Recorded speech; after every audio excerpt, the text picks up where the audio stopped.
In the bid to promote our own talent, we agreed to document a number of sports personalities in the different capacities and the level of football they did reach on to. Those still in active participation on the game, we always matter and look for their stories still too, and to make them inspired to share a number of things across the world. And in basically football is our best position of handling when it comes to the Eastern Football TV. Ladies and gentlemen, once again, I wish to appreciate the time, the devotion, and trust you have given to us before. And that spirit should continue because we are targeting billions of people across the world to make it happen, to reach the destiny for billions of years. I believe this channel will stay and be remembered. Everyone who wishes to get memories and then follow. Sorry for not giving you some stories like in the past week, but I believe you're going to get interested in this discussion today. Ladies and gentlemen, once again, back to the Eastern Football TV Legendary Bench program as we share bigger stories with this personality. Olunaku lwa leero butereevu nga butera okikola, just subscribe kati saawa eno.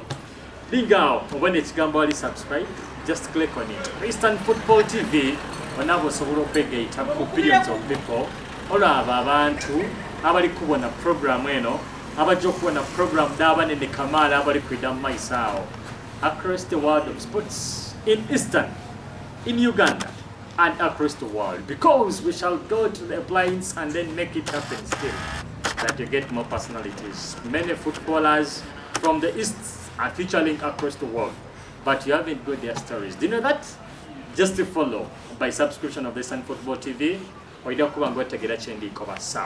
currently speaking once again on the Legendary Bench program.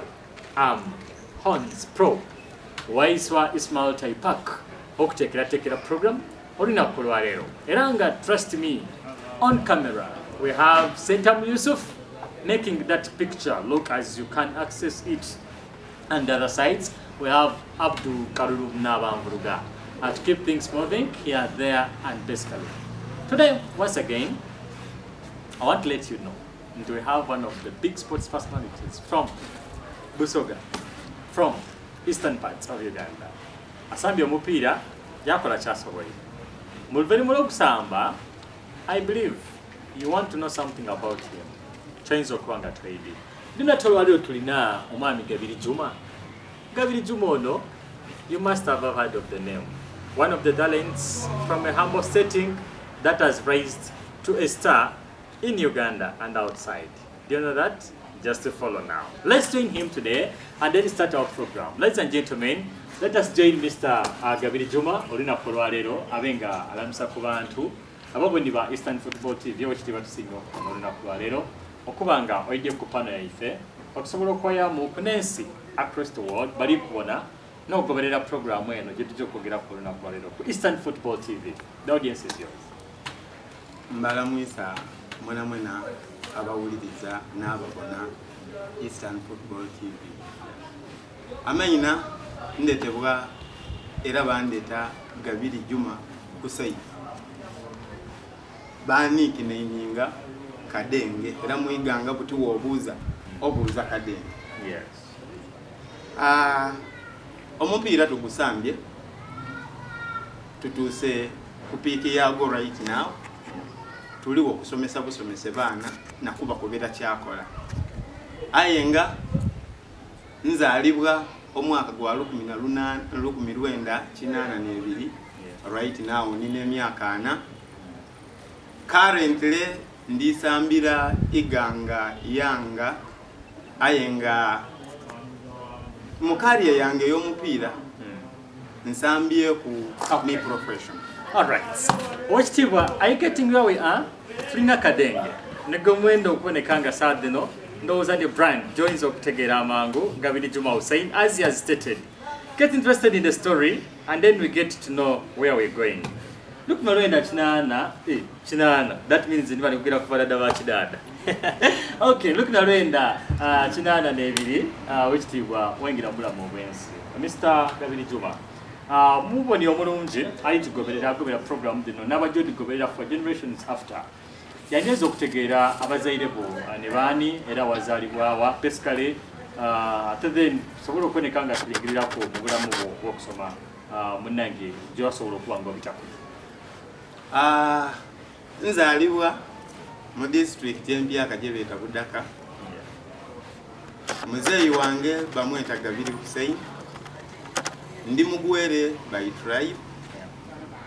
Omukaira nzaala bamweta Masitula Luwano, azaalibwa Luwuka. Nkuliire Eidindaawo, naakulira ku Neiganga. Wetwira mu by'okusoma, nasoma ku Islamic primary yange nagisomera ku Islamic Primary School e Bugembe, namala P7. Bwe mala P7 abazaire bankoba bata engeri gy'oli musiraamu tulikwenda kutwala mu masomero gaki galuwarabu. Nakoba nti be e Bugembe waliwo Thanawi, nti aye be muntwale kuku mu district eyindi zena mfune exposure. Okay. Baba mukwawo n'obutagemagana. Muzeeyi akoba ati jja ku Islamic Secondary School, omukaira akoba ati be ye Kibuli, muzeeyi ati be afazaali e Bukoyo twamaliriza nanindiire e Bukoyo Senior Secondary School. Okay. That was 1999. Mu senior 1 nga ndi Bukoyo nasoma paka senior 4 nabita bulungi, aye nga mu kuyingira senior 1 walingawo inter houses e Bukoyo.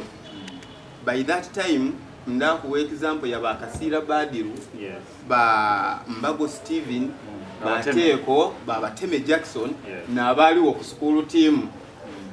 Aye nga nze mukutandika natandikira mu inter houses bambona nasamba omupiira mulala, abasambi be nabo Bakasiira n'abambona bakoba bati be mu junior team twabwine mu akavubuka akasobola osamba omupiira mukentaisinge mukencouraging kaide ka training ni school team. Okay. Nakoba nti okay, there is no problem since bakulu bange bakoze eki bambwine mu something. Nakoba nti be zena ka tida kutya kanje natandika training ni school team. Bwe ntuuka mu senior 2 bankoba bati omwana ono idasamba omupiira. Zena naba ni kinonelezi nakoba nti aye nga inumere mbaire nsamba ku e Bugembe ku Islamic awo nga nsamba ku under 12, under 14 mpira egy'omu isomero mu primary. So wembaawo niningire e Bukoyo, ndakwebaza ino Kayuyu Ali. By that time yali deputy wa Bukoyo Senior Secondary School. Yambona muyandeta mu office ye yankoba ati Gabiri omupiira tugwenda. Ayo okusoma nekisinga ki bukulu red, green ni blue. Aye nga the first 50 student nga batiminga nti abaana 5 abasooka abagezi performance. Okay. Tubate wanu mu yellow. Abayira ku the 70 baba mu red, abayira ku the 80 baba mu blue, then abayira ku mu green. Eventually Katonda yangemeraku nabanga ndi mu abasooka 50 era nga ndi mu yellow. So Kayuyu wandeta yakuba that is senior 1. That is senior 1. Okay. Kayuyu yandeta yankoba ati muna oli mugezi okuba mu kirasi eyo tichangu. Yes. Aye oteta ino mu mbeera dako ebisanga oyi twalina ababola abandi abakulu kulwa nakoba mu myaka nga bayinza okuba ati linda kojja mu kirasi tulina training. Aye nagira ku advice ya mukulu wange deputy headmaster nasoma up to senior 4 nga ndi mu yellow tiavwa ku mu yellow koko sendika mu red wa mu blue tiavwayo. Yes. Era titi yaiwe nti Allah mudulizi mu bifo ebisooka tiavwa ku mu kifo kya kutaano nga buli wetusoma wentaba wa 2 mba wa 3 mba wa 4 era mba wa 5 Bukoyo Kayuyu mudulizi. Yes. Okay. Kwani go ifomulungi ali kutubona Christian Football TV. Are you getting where we deep into the story? We are talking to Gabiri Juma Hussein Kadenge today. And just subscribe and tell a friend, to tell another friend that Eastern Football TV brings you talents from different capacities. You have seen all those members we have hosted onto our channel. I believe you've got your point. Subscribe now, Eastern Football TV. Subscribe now, Eastern Football TV. And then in case it haunts you, you'll get something bigger one time. And then you get a story of what we're talking about on this channel today. Ladies and gentlemen, Mr. Gabiri Juma, ojire maiso n'okuboneka nga otandise osomye omaliriza up to senior 4 okutwaliza awalala. How are you participating in mupiira still ku isomero ku level eyo? Baako omukisa wajja wasamba ku school team oba wakoma nga kujja kolamu kunabo still nga olina okufa ku bitabo nga magezi Mr. Kayiyu bye yakuwa? Okusoma nekitwalanga first priority yange. Bwe ntuuka mu senior 2 bango bakitandika okutraininga ne school team natandika okutraininga ne school team era that very year nasamba ku mupiira ne ba Steven Mbago batemye Jackson bakasiira Badiru twasamba bo bavaawo kuba nasoma paka mu senior 4. Bwe ntuuka mu senior 4 muzeeyi yankoba ati oidinze nenda ino olulimi lwange era muzeeyi yakinkoba yankoba ati mwana wa mama nze ninze nkubyala ntaka ozoko kwisomero oyabeke aina oyabeke kibuli so muzeeyi wantoola waawo yantwala ekibuli naliyo ng'amaze senior 4 okujja ku luyi ng'ate bagwine talent yange eri mu nnungi because olwayingira ku school team nti Mr. Dauda ne yali games master yakoba ati oyo mwana tetujja mu musa tetusobola kumujja mu musanvu afazaali oli omukulu atuula naye oyo tetusobola kumujja mu musanvu so wafuka musanvu alirayo bakwisomera musanvu nga bankoba bati onakuba Yobadia akoba nti alhamdulillah najja mu maiso n'ebitabo byange bwensoma mala senior 4 muzeeyi yantoolawo okuyantwala ekibuli naliyo mwezi mulala bwembayo omwezi omulala Kayuyu yaida yakoba ati muna naku wasikala kuva mu senior 2 ngayingira ku school team era wa ebukoyo ngali kumbalamu ebintu bitya bibiri ati omwana ono because nze mu senior 4 nafuna first grade yambalamu ati omwana ono wameyongerayo tomana mu senior 6 academically ne isomero lyona lisaawundinga bulungi nti bukoyo yakoze etineti yantoola ekibuli naje yaida mwene n'emmotoka ya parkinga mu case yange talikwenda nje kibuli alikwenda ndirewa fortunately muzeeyi yamuconvincinga muzeeyi yaikiriza naavaayo ekibuli nairawa ebukoyo wendire ebukoyo mu senior 5 era still ndi ku school team nze assistant captain wa school team abo bakulu bange bakasira bali bagiire emyaka nga gibaweireko so twena twafuuka abanene kuki ku isomero so mu senior 5 awo wetusamba NPP ya wano twakiika wetukiika walinga okooki awo eyiganga nga bamweta Kaluuya Agure Kaluuya yakoba ati ebukoyo eriyo omuvubuka asamba omupiira oti wagaluka akaana ako mukaleta wa awo wagaluka nga aliivwawo ayo already nga zena namalokole erina iganga parents ati tulikwenda Juma oja ku IP ati tulikwenda Juma oja ku King sati kase era nga niwe tuba ni dabe nze gyendi byeyiganga ya bukoyo na iganga parents eyo ni dabe gyendi era nga bakukuba n'okuba ati kasitootoolamu abasaada bati nalina mukwano gwange bamweta bali bamweta bamunikininga mosquito ati kasitootoolamu abantu bati n'otoolamu Juma n'otoolamu ne Babu era ndidukira fine eyasembayo gye nasamba ne Babu abo yali ku technical failure yakuba nyonyo lwali nelwanga penalty madiga ino ayi nga bamaze kutoola mu nze batoolamu na Babu kuba bankuba ivivi naavwamu bakuba Babu yena yavwamu bakyusa bafunira akakisa bakozesa bona bakapitalizingira ku weapon eyo eyokuba batutoolamu bawangula so educational background yange neyo nasoma namala senior 6 namala senior 6 ye Bukoyo era kayuyu mweno oyo yankoba ati be osomere ku Islamic osomere Bukoyo it is a Muslim founded school tijja kukwikiriza kujja Kyambogo ogoje Makerere ndi kwenda wa Mbale ayo Mbale loza ebya ayo ndaku bino myanga ngombuzi. All right. Mkasera kano oboni wajja ku HS wakola combination ki? HS nakola head stroke IRE. Watandikira wasonga esitegezo mukada mu idini ali mu byafaayo ababitegeera then ne ebyembera y'obutonde bw'ensi okutwaliza awolera ni Kabiri Juma Hussein Kadenge gwe tulina olunaku ku Sun Football TV. I believe program one is sponsored by Mujomba Sports Solutions. Eranga Mujomba Sports Solutions, you can just get the best quality of the sports materials. Munange wajama isonokonekanga kwena lukozesa apika Jama Sinokonekanga is the man behind the entire system. Abika Mjomba, Alex, Twalizawara, Ainga Mnange, Sandra, Abayo Konekan for managing a best work. Just pop in for the best when you talk about Mjomba Sports Solutions. We request you still to come and then board by subscribing, by coming in sponsorship, by coming in partnership. Thank you for the trust. Because every day numbers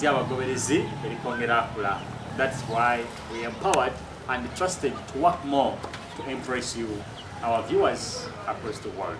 Mr. Juma, Ojire Maiso no Konekago, Sabio Mupiro Malidis up to now you've gone to university level. Wangula Kwemkopongo Musomi, by your level of status of Veram primary no Fariza up to manager secondary. Did you win any trophies from Zero. Wasamba, Islamic twatuka ku final. Wakuba isomero lirina munda we nawo baliyeta ku Gembe Blue primary school, mwalimu babubanyiziru ntusaabo. Twabakuba ku final. Twajja twakikerera Jinja district.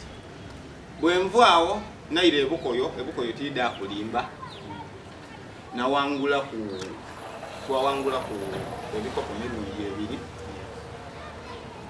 Kayuyu yali appreciative. Bwenva Bukoyo yona najja Embale. Nga ntwaire ku ebyo amasomero. Twalina under 12, under 14, under 16. Ebyo tida kubala na amazima because nga buli mulundi gwe tutuuka ni register ku final Bugembe yo bashiwa diru tubagoba omudulizi wange ayinza okuba Geoffrey Massa because yali mu register by that time ayinga buli tutuuka nabo ku final nga tubakola ku mikolo buli so ebyo tida akola tida kubibala bwenja ku university Mbale Katonda ya namba nafuna omukisa bona banta ku university team era nafuna sikala Embale kwenfuna sikala twasamba inter university games kyatuyamba daliwa dali Kampala twaja twasamba era batukubira ku semi-final yali ke junior semi-final so university kyagikolera kyagiwangulira kikopo n'abasambira twatuuka ku semi-final twasamba twaje Tanzania batukubira ku quarter final twaire Uganda so nsomye ku university Mbale nagisambira ku era mu kugijoininga 2004 awekitiibwa mukano gwaife omuboni omulungi yanyenza okubanga ajja mu maiso n'okubagategeera kati oboni oviire ku university wakola posti University nakola public administration na specializing in human resource management. Okay. We have a pure public administrator, but has good skills of human resource. I believe people who need to be given resource, how to manage human resource, we have some good experts here. In case we get time, we may ask him to give us some of the tips. How do you manage resources of human discussion? Anyway, okutwaliza walala owekitiibwa Mazi omupiira omaze university ojire masomo kwa masomya. Yes, olikuva ku mpira gw'amasomero olikuingira mu active football. Ogere ku Mwami Agre Karuya amwidukira is another good legend from Iganga history w'ebyemizano okutwaliza walala gari komutendesi. Yes, how do you swap okuva ku university joining the other world ey'omupiira okutwaliza walala? Before joining the university, Kaluyo yakobati ebuko yeye eri yoti eri akabobuka akasambi akalungi kalioti wagaluka. So why insisting idukire ebiseera ebyo twalina basada abakulu ba Jadero Kawuka bakoba bati bawuma Lukasule ba omugenzi ba Shabani omugenzi Bagole Johnson. Era mu bantu Allah nsabamu ekiwumule ekyemirembe mu bantu abasooka okunkuba ati muna oli isoma aye era wena ku Sunday ni Saturday tunanga kwa kaseera oide kuwa kuisaza so butinga tida kulimba Kayuyu yali muduzi wangaye nga neiva nakoba nti wembanga mfine this opportunity lwaki tijja ninkozesa akwayenga. My first priority is education. Anga ajira kunonere nakoba Kayuyu nti abasada beiganga ndu bayampa mukisa yakoba no ku weekend ba training kuncho oidajanga kuncho after training then you come back wa kusomero. So wentandiko training kunabaawo abantu na abawa abageta matu attracting attention ndi mugwere abantu bakoba abasada ako dani ono ni waja akanzu ako kaida tukolera umuntu yasooka okwenta isinga okuida ni Kaluya ni Magolo oyo yandeta Isa Magola yankoba ati oli musomi aye tuida kuwanga ya kantu akatonto ne okolechi samba omupiira. By the time I joined the university, I wonga nja na training, but I had never signed a contract with Iganga Town Council. Aye nganja na akola chi wakola nakola nabo naira every weekend. Okay. Utuwe mfuno mukisanga game nga nzira license era ekyo kyene ndokoba abasambi bena kudino. They should be patient. Balina okuba n'obugumiikiriza kyenenda kyensinga kuenda kukoba basambi bayiganga right now. Actually ne Uganda yona nti buli lwoba nabugumiikiriza ofuna ki. So nze najja na training for almost 7 months. Nganja na training, I don't have a license, but every Saturday and Sunday. So waba banige mu Saturday abo kubasuba ba Johnson Bagole. Na security yo yakoba atuje tusabe Kayuyu omwana. Aija akole ki? Abone ku okumva that exposure. Era ngambayo bandize bukoyo nga tuvira batugire kusamba na kivubo. Bandize bukoyo nayingira bulungi bo nabasambi bayirawa. Buti wentukira ku kino sikyene nga njoyininze university mweri kundenda Magola amfunye muki interest aliko but no tulino omusaininga but by that time wali wokotinga bamweta yali mulemati mzee Kasirie coach Kasirie oyo waida nga Magola ndese mu office okusaininga bakaliga basaininze bani bone bona abasinga basaininze yakoba ati tunonya mbwa zigenda kuyiga ate muleta mbwa zetulina okuyigiriza okuyiga ekitegeeza ndi yali anzala iwe yali yakobya ati ono mwana muto ino omupiira gwe tulikola kujja okusamba era waliwo okukubagana Magola ati tumusaininge amini boss ati tusaininga omwana Kasirie ati wemba coach tetumusaininga oli kumpulira muganda wange. So eventually at the end of the day na signing they did not give me anything.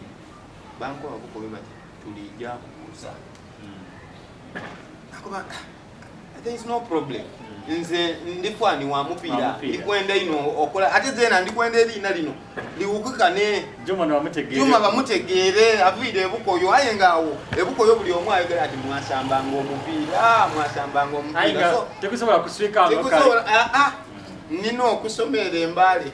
So gwemala okusaininga contract yange niganga Town Council Magolo yankoba ati ndakuidanga training era buli weekend namukoba nti ayo na coursework ena kudino ndibani njina kola ati akoba ati be njafu nange motoka ekutole mbali ekuizewa eiganga o training ku Saturday ne ku Sunday wobolina coursework omalize coursework memala okola ki oide. So obuzibu bwe nafunamu nga kochi tanenda ng'akoba ati nkali ki ate Katonda yankola bubi. Alhamdulillah akabiri katono ndi mumpi nga yambonera mu perspective yindi oba picture yindi ati oyo omwana taida asobola kubasaada bali level gye tuli ku nzibu. Nakoba nti be nalina omutima am strong hearted, nalina omutima nakoba nti be ndakudemerawo kyanamba abasambi abaliwo abamaina ni ba yalwala Julius Kakofu yalwala, Muwenda Ronald yalwala, Butinga option eriwo ya mukulu Kadenge. Era omupiira gwange gwe nasooka osamba Mwiganga Town Council nasamba Luzira era nasamba mu namba 2. Ti asamba mu musanvu gye bandidi oba mu 10 nasamba mu namba 2. Abasambi bano Isinde ne yali asamba namba 2 yali alwaire. Bakapuwe yali ni Muwenda yena yali akoze alwaire. Julius Kakofu gwendi kwogera ku yali mu center back ni Waitangu. Bombi bali bakoze kuti awo we nafunira omukisa okusamba omupiira nga ni muto wange oyo Ayubu Isiko yena yalinga okusamba lutalo natubamwikiriza era nze nasamba mu namba 2 Ayubu Isiko yasamba mu namba 7. So we tusamba game eyo twasamba first half yawa 0-0, second half omusomesa yankoba ati onansonyi wa mwana wange naye gwampa amata ebyaliwo byonna tubireke naye gwampa amata g'abaana konze yesebo aye nga nzira mutima gwegemerera olwokuba nali nkaali muto nakoba nti coach tugenda goba nze amushuwa tugenda gira ki kugoba. Fortunately Katonda oyo wabuyinza nakulosinga omupiira Ayubu Isiko yateeba nga batuzala wafu embi nakulosinga Ayubu Isiko yateeba gwabandala 0 mu dakiika y'ekinaana naye munakulosinga era Ayubu Isiko ne yakola omupiira ogwo gwawa 2-0 gwakoba buti tusigayiza mupiira mulala gw'amaagi enakivubu. Tikyaibwe ntya Allah okuva n'olwo Kasirye bakola bamugoba ku mupiira gweno ogwo. Magola yakoba obwenyi tumugoberanga tawa mwana mukisa. So Kasirye bakola ki bamugoba. Kasirye bwe bamugoba baleeta Kefakisala bamuleeta ndowooza ninza omusambi gwe yasooka okwendoosa ininga tuli bati ni Matovu ni Ediga nife bwe basooka okwendoosa ininga ati yadde mumpi yadde bonna bampi abo bensookerako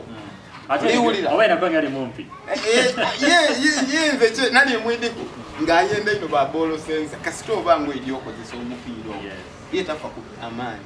So muganda wange awo we natandikira nasamba omupiira Mwiganga era etiimu tiyavaamu. Which was that? Gwali mwaka 2005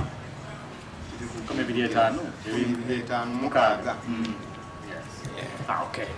Te mukasera kano Mr. Juma Gabiri ogire maiso n'okonekanga osambya akapiira ku level y'Iganga bw'ova mu Iganga what next? Where was your next destiny? Iganga ogiva muli era ki ekikutoolamu? Iganga yanumira ino nkuko byenzaalibwa budaka nawangalira bugembe. Iganga njida mu kusoma aye kabiri yange maino ki omuba biro nakoba abantu benina nerabira n'abantu be bugembe nerabira n'abantu be wake budaka nakoba nti kan concentrating wa Iganga bwentuka bwensamba mu Town Council nasamba waliwo omupiira gwendudukira gwenenumiriza mu gwalidwa Iganga Town Council ngesamba express bisazaawo. Kefakisala oyo yandeeta mu buleete nga Musalukungu ni golokipa ndedukira bwandeetamu ng'omupiira guli 0-0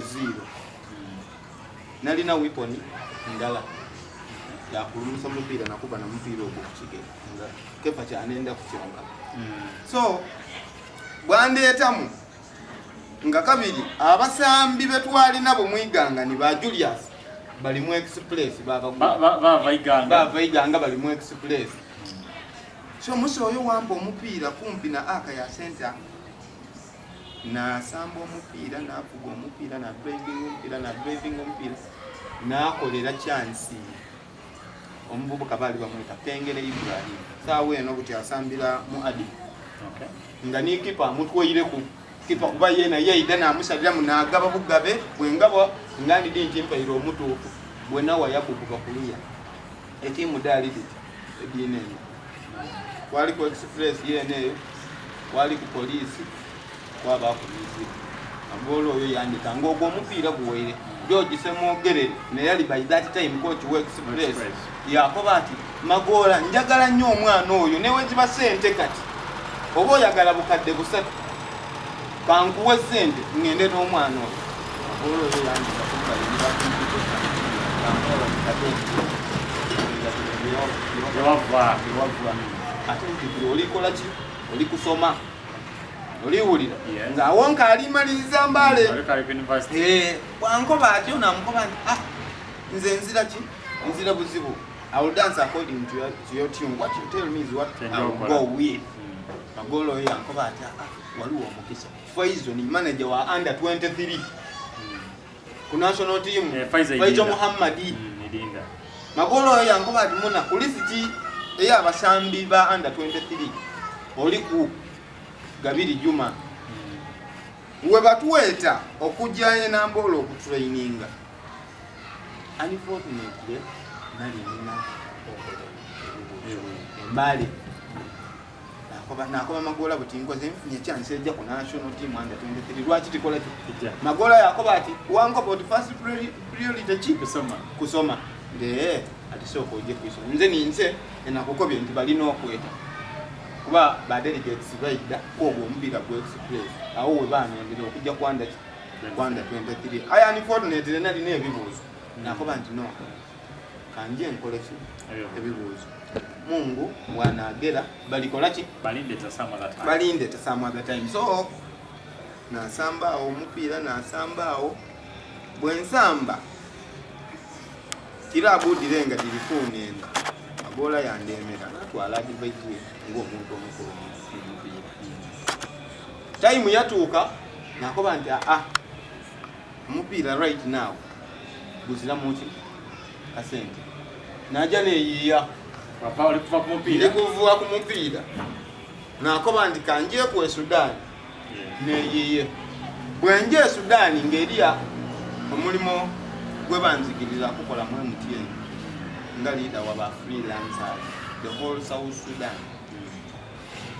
nakola ko omulimo aye bino byetukoba nti omusambi w'omupiira osigala nga oli musambi wa mupiira bwenkola nti nakoba nti kanje kukwata labala wano nje nkube muku omulundi gwe nasooka okujja okuba n'omulundi gwe nafuna esente mu mupiira then tafunanga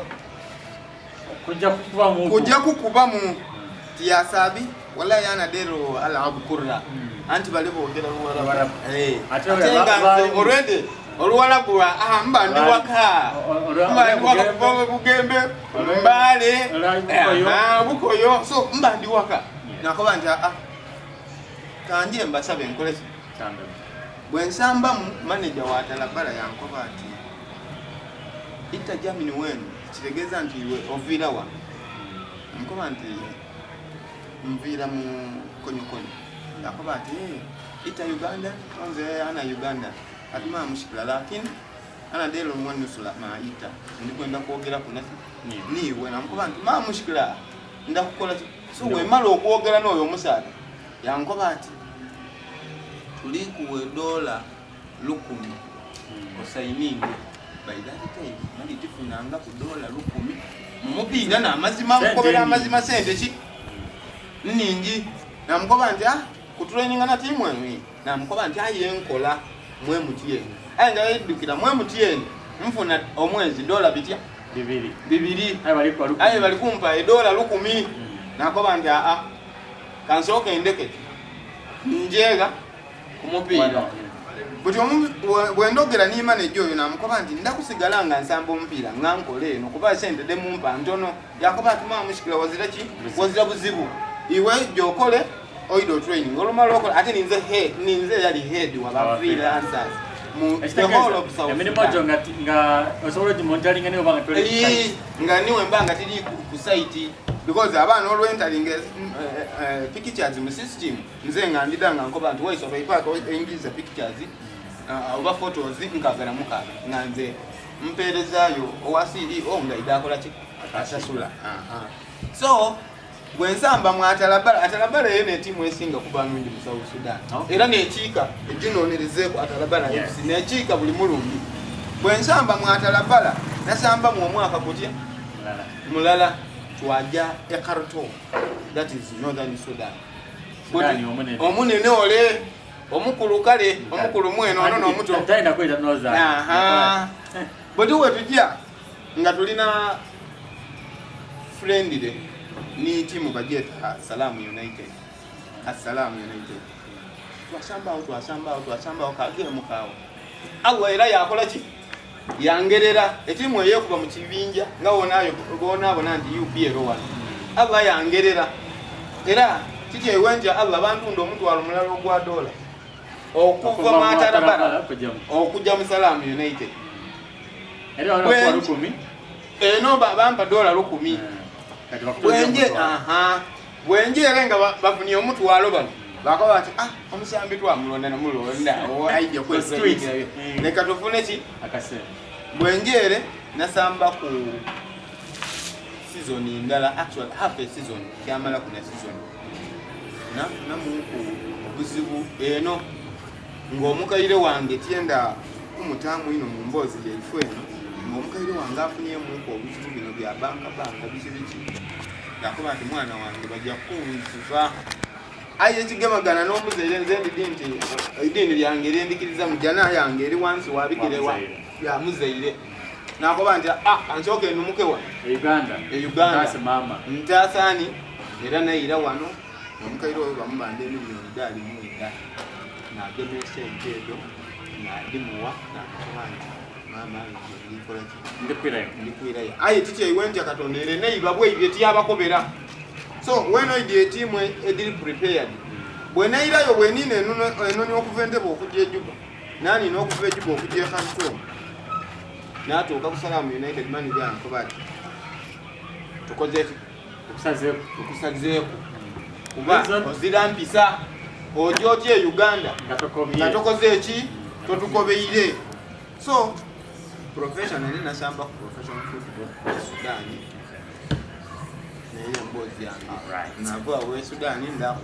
All right, mukanu ganga mulungi alikuja maiso n'obanga kutuwera Christian Football TV of sports personalities, footballers at different levels. Do you know that Juma Gabiri played it in South Sudan and Sudan May in football career?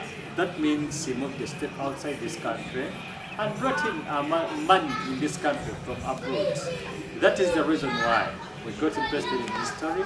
And knowing what a career, a person of this caliber can really add value when it comes to the documentary of the game, basically. Yes, Mr. Juma Gabiri, ovire mu mpira ogwa South Sudan ekusazeeko. How did you feel? Nga wajira maiso n'okubonekango yagaininga wakati, we no longer want to work with you olw'okubula empisa otambula otya nga tokobye ate have gone home okutaasa yakutakunsi. Nze ndidde nti Katonda ali mulala ate edini lyange linkuba nti Katonda akoba kun fa yakun kibe era kyakola kyaba nakoba nti okukusalawo kwani wa Katonda atyo bwakoze eki bwayenda bwatyo bwasazeewo so kandire yongole ki mbiye kintu so bwenva nga amazoni neno manager yankoba ati sente edikuizaayo bido yampa $4 okuva ayinza kusasula kaira $10 okuva Khartoum mpaka Juba. Bwendire Juba kyaira kwatalabala naira bwire muki mwe mutieri bukalimu idukira nali nkola anda bala mwoyo kuobona baruga oyo alina contract ne mutieri Juba. So bwenja ni yerona ni yali CEO nali nabuda aya mazima ndize akati goli muna Uganda akasende ko badde tokafuna era yali asindika akasente kange niwe nali ekarutu ngaasigala asindika akasente kange so yanko nayira namukoba nti dola ebibiri bwe nayira yankoba ati Juma sisobola kuva tandikira bwe yagira ki wakoma n'aba mu South Sudan awo. South Sudan irina states 12 high states ne bansindika okuva e Juba mu capital city bantwala Erumbe mu Bahal Ghazal region. Bwe bantwala Erumbe kabiri ndije mu kyalo era sitiru mupiira waliwo states edo dikubagana ebayo okwenda okufuna mu bebanafuna mu national bebanatola mu national team ngaisazanti kusoga so bwe tusamba Western Bahal Ghazal ni Northern Bahal Ghazal nedo interstate twatuuka ku final dibawa Juba abe Toriti abe Yambio abe Rumbeke wow awil bekuba batola mu ababiri abaide okusamba wa final Juba we baide okusamba final Juba mu ababiri mu ba selecting a national team and I was lucky nali selected ku national team ya Southern Sudan era nga bali kwenda nkyuseche obutiyami nakoba nti ndi abantu banengeri bebisamba kishida akola ki ate process ya amani era nadema nga bamaze okundeta bakoye bati mukulu Juma era nga erina lyebampa bali bampa lya Denge so newani yacho sawa from Kadenge lyayidira wano mutawuni kanso nga amaze kusamba express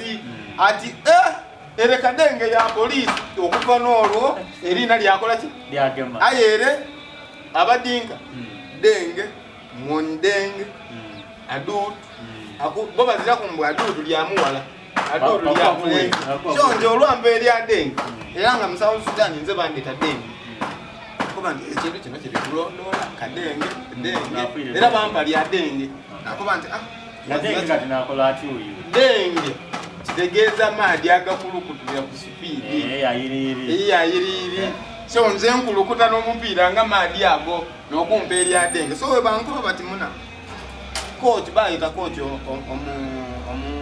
Czech Republic yayogera naye akuba atamina ndio samu bwe bajja ku ministry ya internal affairs bajja ni ku embassy bali kwenda okyusa ebyobutuuze nze naadema nakubira ku omukaire nakubira ku magolo oyo namubuuza yakoba ati muna tokyusa ki okalina ki future mupiira tofuka mu Sudan era amagola yandobera namukoba nti wazira buzibu wachookoba chenjo okola so wembeyo naira mu kukola natandika osambira akatimu baketa Ghazal United nakasambira kuna miezi obena kona kakoba kati akwacheri kwenda iliyo timu nga bajeta akwati kona kali kagabe sente ku timu ki eno bali kuntunda aisebo bali kuntunda dola luenda okuva mu timu eno okuira mu timu aye nga timu dawalala so wendida mwaka kati zaino unifije ba linga bona iganga unga wona Busei iganga United ni iganga yanga aye nga timu edo dambiranye embiranye jobo neri wo wakati wa iganga yanga ni Busei ni embiranye eri wa Akwati United ni Ghazal United so we mala okuntunda zena nafuna mu okuvimba akubanze tebanguje kansabe bana akasenda akakola akawera baba nko bati tukuwe saino unifi sente ime akabanze saino unifi mumpe dola lunana menga ligi ya miezi giti etimu diri muna ewa mangu dola lunana musada bali wa mweta za akalia mabot ya keme sente do kashi yali minister state ye ni governor antigo bali balina governor bazira yero sifa ivumbu gabula be balina ba governor so bwampa akasente aba governor anti ele bazira district balina states so bwemvwao nabawo Erumbeke for 2 years nafuna kwa kasente katondo naye ngansigala nkolawa mwe mutieni twaleka mulimo kyaleka mulimo ogwantwala gwakutole Uganda kino kidanga mukooti by the way aye nga ate kyona kiri kumpa akantu akawerako nakoba nti kanweze eno nweze eno. Alright, munange lingirira embeera eyo ebiseera ebisinga bwofuna ekintu kyosobola okukola ekindi Genesis gyewatandikira kwogerabira oba ekyakutwala wakibaawo. That means in case of any backfire wedawaliza nga wesigire matongo bira ku gyewatandikira oba kuzibu. That is so much bad. I think you can get something out of the story. Eyo mwami Gabiri Juma akadengo tukwogera ku lunaku lwaleero. Powered by Eastern Football TV wano ku Nemujomba Sports Solutions. Okusobola okubanga buli kimu kitambula bulungi nga bw'ojja maiso n'okuba ng'okibona. I believe you can get deep of the story. Many legends are that side, but I promise we shall reach them and then get interested in their stories to make this program move deep to the crowd, to make more steps across the world. Okutuukiriza ebigenda bana bya mizaano okutwalizaana mostly football. Mr. Juma, as we come close to the end of the program, omubonyi omulungi ali kubanga ali kutugoberera endeeza okuba ng'ategeera kati then ovotya Sudan okuba kanisa zino oli Uganda okutwaliza awalala and then you're coming back to Uganda lwaki kwavaayo noleka yolifuna akasente kabalira mu dola wera eno mwefe okubonabona n'ensiringi naye embirigo ebyenfuna efuuse etapa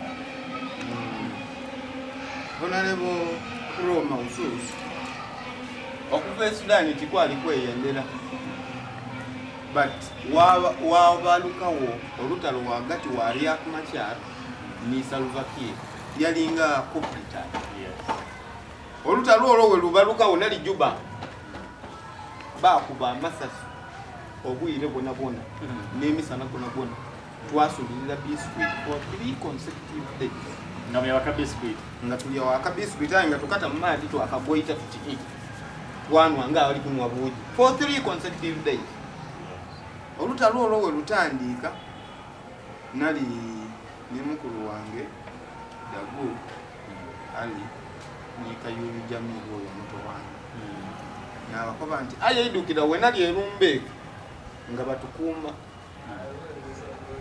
nze gwobo nze Dagu Jamiru Kayulu nga batukuuma na mundu majje n'agatukuuma wetusula batukuuma Kilabu House niwe tuba tulitambula okutola ku ng'okobya omusirikale tusabi maa mushikila ana bilwahi na tawale ana biraja yakoba atawa kwikiriza kolaki ayenga oyo minisita tatwikiriza kutambula buyere oide ekiri mu South Sudan babola munku abanansi abandi abana Uganda babeeta bamanyuru aba Ethiopia so Sudan na wantu wotukola nako ku oluyi noja ku police nako bati singa tiwaidaga no singa akukupya oluyi so embere ye yali weeyo joli oboirayo ja oboirayo waimwe ja ifati tuli kunonyawa Uganda so bwentuka ejubanga emundu ekendeire ndozo idukira bulungi ni government ya Uganda yaleta ku moto kadaba jacho kusumba abana Uganda abali Southern Sudan bwentuka nakoba nti lwaki tikola ki tijja kandire yowa Uganda olutalo olwaliwo nakoba nti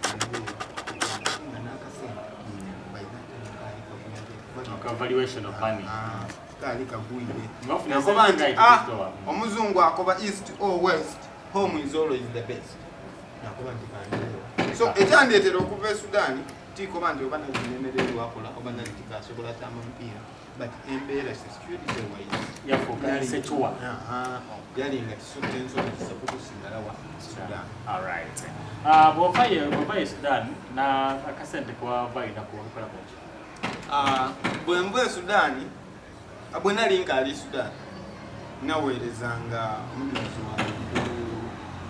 wange kasiza badi naweerezanga muto wange mbiriza akasente nakubanti muna nikweliye ayingulira muki eitaka wangulira eitaka yangulira eitaka ebulubandi bulukumu yali kule miliyoni mukaaga kutinze wendira nabonanga ti walungi engeri gyendi muntu wa mupiira ate omuntu ayenda ino okunyana abantu kuba nti be awo tutundewo akasente kanatundawo nagula mu itaka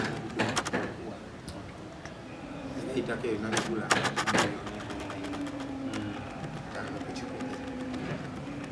so plan yange ngandize nakoba nti akasente kempire nakwere katono kanti andiko okola ki ajja nebuuza ku bandi biwo yankoba nti soko ekyo nemale nimba tekola ki teiza namukoba nti yakumulira ng'omulire unfortunately muzeeyi yalwala sukaali ng'alina ne pressure tuluga biri Hussein n'isaawa eno wendogerera ali ku kitanda okwemererawo nayemererawo famire eyemerera kwani muzeeyi ni maama alejjukira muzeeyi yali muntu w'abantu alina abakazi batya bataano aye maama olakukubira isimu ati mwana wange mbula ekyokulya akasukaali waweereza maama ole yakuba ejjukira bazaire bwe bakuzaala oliwulira so nina responsibility ey'abakazi abataano kuba maama wange yazirawo yalirano banzaala mulala aye muzeeyi ninze gwalina mu buli kimu so ndabirira abakaire banaabana nalabirira n'omuzeeyi mwene aye oba oli awo ole yakukubira isimu yakoba ati muganda wo mwene akoba ati muganda wange ndikubidde oba ng'olikukusa omale gampeereryayo kompeereryayo omukoba otizira ajakifunira nankani yindi ati nandi nataka kumpa buli wona amwina noloti mbaire nakawaku omugaire akasente ako okugulamu akasukaali adakoba ati ayenda maama wabale maama so embeera eyo olwaidawo akoba nti beka ntandika aka business mpolampo akanavanga mu daily income nti maama wayenda enkumya esatu maama omuto maama omukulu maama gundi otoola ku akantu era natandikawo ndi mutunzi wange eda mu kikaire natandikawo awo akabotiiki era wensibiire up to now ntunda ngo eda mu kikaire era nebaza bakasitoma bange nakozesa namukisa guno ku TV mbakobe nti nalese kwengo yokuvwawa ekongo new brand nsaba mwide mwide kaki jento t-shirt sati ngaito mbibasaba mwide mugule so Juma is a businessman doing business for survival out of all the resources they have now. Yes, Mr. Gabiri Juma, Sawa Dino, Bova, Omaze, or is Munange. Life association, you know, Mupira. It's Garanga, a Jama Sonoko country calling our business. How are you managing Kapira? Bwenva Sudan ndira nintandiko akaka business kange magola yankoba ati muno okaliikula ino abantu batone maweje balina emyaka bakusinga obukulu ayo otone maweje alikuba mu police ati bamango kawesa bona bakakuba bamusa abo abantu bendi kuogerako nabagana mu system nga basamba already nganze nkali so magola yankoba ati aye idwa umulirenga kwa abantu mu bana banabayanga obakoberenga ku nekyokolanga senior player era na signinga ni iganga yanga komanda akwe kumana omubiri health wise kan sigale nansambiranga ku wanompala era right now ndi muiganga yanga ngoko sambi aye nsobola enjo traininga ndira kuncho okuva kusawa nga ndala paka sawa 10 mba ku business kange nakozesa those 2 hours naje na traininga ni yanga then naika business.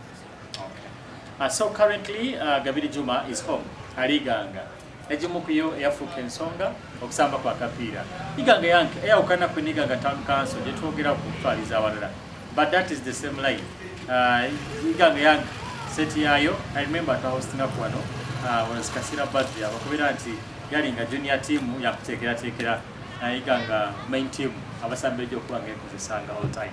We are staying many people here in history okutwaliza mukwana bwe from ari kumukutu ari kutuona Christian Football TV.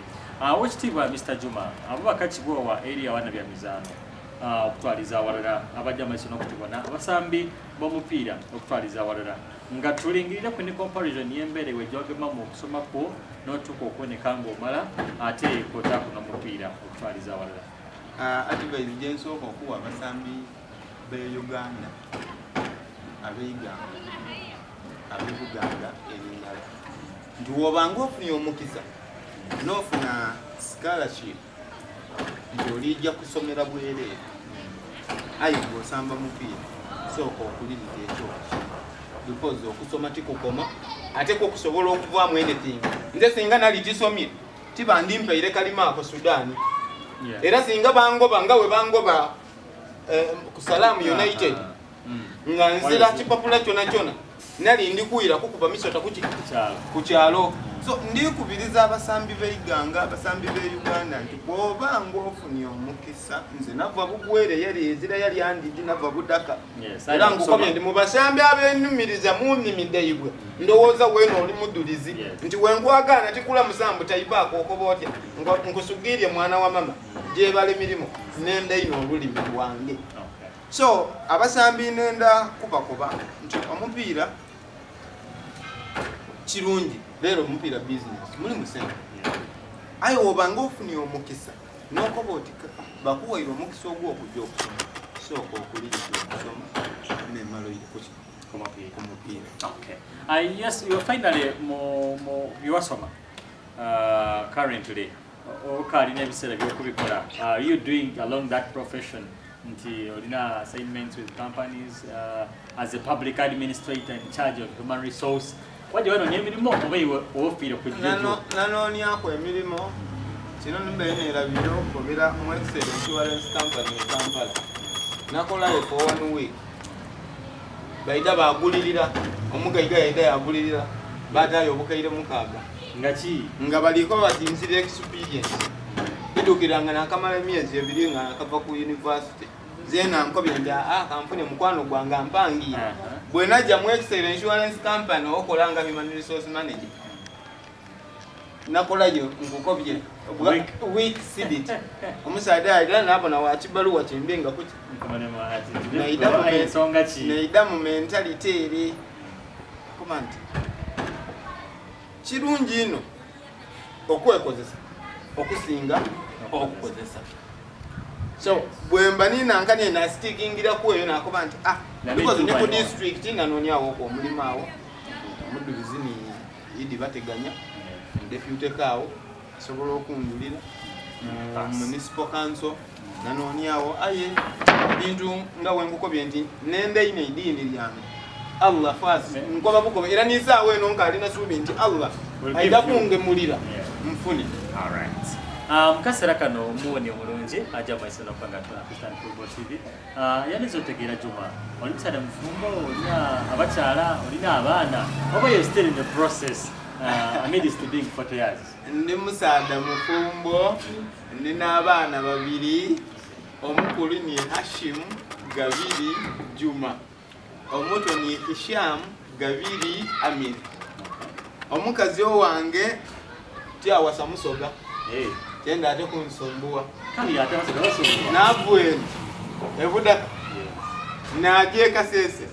Jena tolo omukazi. Omukazi wange mukonjo bamweta Kitalemire Zulfa. She's an accountant in Kilembe Investment Company. Okay. Yeah. All right. Mukwano gango mulungi. We are talking about somebody who has responsibility of a family, basically, twaliza walera okusinzira kunteekateeka ebintu ebitambula. Yes, Mr. Juma, let's make that Juma is a program. Compare. No, Gabiri, nobody will beat you here. I'm around. I'm the king here. Now, wazirati tuwabawo oboto yakoba wagize ati mujje biwoire mpira tukoze eki tugobye tubiseku bagizi baje ekibuga kyona ira betala muganda wange okumaliriza nga nekosita okujinina twajinina bwire nga bamaze kujikweka n'abasambi bwe batwala mu ddwaliro bamutolayo twayira twakola ki wanyina emotoka twayirenganga bakoba bati omupiira ogwo kigwakola reference report nga kabiri akobye ati abasambi bali mu dakiika ey'enkaaga n'eitaano abasambi bali mukaaga ng'omupiira tigusobola akola ki kujja mu maizi ate balwana bakoba bati mulina okuyira mu omupiira enakivubo ku Newton ground Iganga Barabara twagenda kivubo ekimu yakola. So that was my worst experience mu mupiira. Wakiche choja maiso n'okunika kitajja kukwerabira ekirungi ekirungi in your career so far ekirungi nesende derasooka obujama kwatalabala endodo tinda kwerabira yali yange obungi bwado olwedde nasaininga wano nga tibambaire ku kasende era nga magolo yava yakuba anguwe kwesende edokulya kwisomero anguwe obusendesende buli so bwenfuna esente edo obungi bwado akoba nti nasanuka ino muganga ngalinga geise ganga byaga byebukoyo bye Islamic often your munu kwa and then find when you go wojira maiso ni career yo ani ya inspiring ino muga sobora kandi mbe kanje maiso nesto kino goko ati mbe ono ne nsonga lwaki enkovu eno lwakuba tebonekene singa kamera yesobola yani enkovu eno nagifuna ngaiganga erisamba express yawo neiva okuvuye bukoyo neija nabita mu kibaati nekyansala wano ayenga okuida ndi kuida kubona akiyuma magumba oyo n'omusambi gwena singa kwenda mu bulamu bwange Uganda because yali nesaizinga neyange yali n'akapiira engeri gyakagabamu nga zeena nkoba nti pe ng'otwaire ku mesi no ni second mesi. Okay. Then finally oboja maiso n'okubonekanga obwoni mu batendesi obisa emikono gy'abatendesi kamala ani omutendesi gwenumiririzaamu in your career? Nenumiriza ino mu Kefa Kisala ni Agule Kaluya kuba n'abantu singa okwenumiriza abakulengera atumeke yes mu Uganda ogira timu ki? Uganda mu football bagira vile sports club ogira owairengeri n'ebizibu etegala. Okay, then out one Africa? Africa? Yeah, mu timu zediri mu Africa. Ediri mu Africa eriyo timu jenenda bwene lwalina bajeta TP Mazembe Tanzania. Congo. That is Congo. Okay, TP Mazembe Congo. Obanga batoza okujayo. Azeni ate munsi yona mpakira akatimu kaifu kali awo lero kalitu wako ishano baketa Arsenal. Okay. Then wendirere mu Spain. Siva ku nono ya Barcelona. And then in France? Yes, Jordan. Atenga Germany. Borussia Dortmund. Yeah. Yes, finally ate bojama iso nokwangwalinzemo mawanga countries. When it comes to world countries. Nze niche nkuba wano niche nkubere wako ati Brazil bakoze atus. Okay, the Brazilian by support and then English. Yes, what is your best dish? Buwango is mu byokulya. Akulya nze ni muntu wakatoka asani baja nandulira. Akatoke. Katoke na kanyama be. Katoke kuva buto. Ni muzeye na kwanga olyanga kakamera akumwana wa mama ni kaka kukulije. Ni muzeye na numirwa ino kaito kusinga katoke. Okay. That's great. Yes, mkwano gwe famulunche. We have been with this gentleman here today. I believe you have got something out of our story. Baza. Mkwango sacrifices the time and today nights. And this is the material that has made you become a wonderful man in the world. I believe. Yes. You get this and then also this. He becomes a star because of those weapons. I believe you have got a point from his success. His point so far, what I'm in career. You're being part of this show today. I believe we are bringing more stories of bigger regions that you may get interested. The weapon is the shoe and then the ball. These two weapons, when joined together, can make you become a wonderful man. That one day, we shall look for you and get your story. And generations will study and follow you as you're following this man today. On the program, the legendary bench, powered by Mujomba Sports Solutions. Abika Alex Mujomba, Sandra, and the staff. But Skalanga Bagajama is an open Machimagania. Eranga side on camera, you believe and then see that image from Yusuf Sentamo, a Safi City, Uganda, I think a Kotako, near Karul Abdul Navamfruga, Totambuza, and the Mokwa. I'm Pro Waiswa Ismail Taipak on the legendary bench. many programs still coming on with more legends, and then other shows, Edaba Rising Stars. We're going to very soon also, as we look for those talents that matter across the world. May God bless you. Let's meet in the next program, as we always make it for the best of the game. Thank you. My God.